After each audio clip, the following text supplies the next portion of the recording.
100 साल पहले जो सफर शुरू हुआ वो आज भव्यता पर पहुंच चुका है। हम बात कर रहे हैं आरएसएस की और दिल्ली में बन रहे उसके नए दफ्तर की, जिसकी चर्चा हर ओर है। कितना भव्य है आरएसएस का ये नया कुंज, एक रिपोर्ट में आपको दिखाते हैं।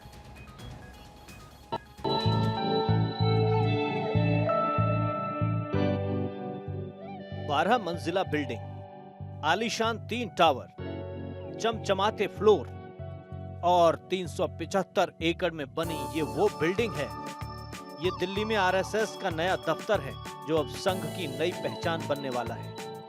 इस वक्त मैं मौजूद हूँ राष्ट्रीय स्वयंसेवक संघ का जो कार्यालय है, जिसको दिल्ली में बनाया जा रहा था। 2016 में इसका भूमि पूजन हुआ था और 2016 के बाद से निरंतर इस कार्यालय में काम चल रहा था। और आपको तस्वीरें दिखा रहा हूँ लगातार किस तरीके से संघ का जो ये दिल्ली का कार्यालय है जिसको बनाया गया है। अगर इस कार्यालय की बात करें तो इसको बनाते समय पुरानी संस्कृति, उनकी शैली का बड़ा विशेष ख्याल रखा गया है, वास्तु का ख्याल रखा गया है।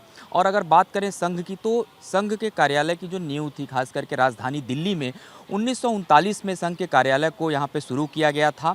और 80 के आसपास जब ये दौर चला तो 80 के आसपास एक दूसरी मंजिल बनाई गई थी इसी स्थान पर, और उसका नाम केशव स्मारक समिति के नाम से रखा गया। और इस कार्यालय को भी केशव स्मारक समिति के नाम से बनाया गया है। कुल अगर मैं बात करूं 5 लाख स्क्वायर फीट का एरिया है इस पूरे कार्यालय की। अगर मैं बात करूं 4 एकड़ में ये पूरा फैला हुआ है, यानी कि एक जो अगर हम स्थान की बात करें तो लंबा स्थान है। इसमें कुल 3 टावर बनाए गए हैं और सबसे विशेष बात है कि अलग अलग टावरों के आपको मैं नाम बता दूं। जो आप तस्वीरें देख रहे हैं ये हिस्सा पूरे 3 टावरों में बटा हुआ है।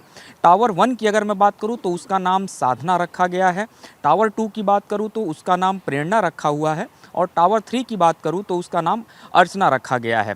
इन तीनों टावरों की अपनी अलग अलग विशेषताएं हैं। खास करके अगर हम रुकने की बात करें, जो लोग प्रवास पे एक राज्यों से दूसरे राज्यों पे आते हैं, रुकते हैं, उनके लिए भी यहाँ पर व्यवस्थाएं की गई हैं।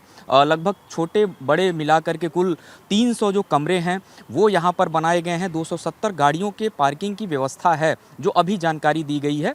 और ये अगर हम बात करें पूरे इस कार्यालय के निर्माण में तकरीबन 75,000 लोगों ने इसमें अपना जो डोनेशन है, यानी जो चंदा है, जो पर्चियाँ काटी गई और जो दान मिले 5 रुपये से लेकर के 5,000 तक, इस तरीके से जानकारी दी गई है कि 75,000 लोगों ने इसमें अपना अनुदान दिया है। और कुल इसको बनाने में अगर मैं बात करूं तो लगातार 2016 से जो समय चल रहा था, और वो एक लंबा समय ज़रूर चला, बीच में कोविड काल आया।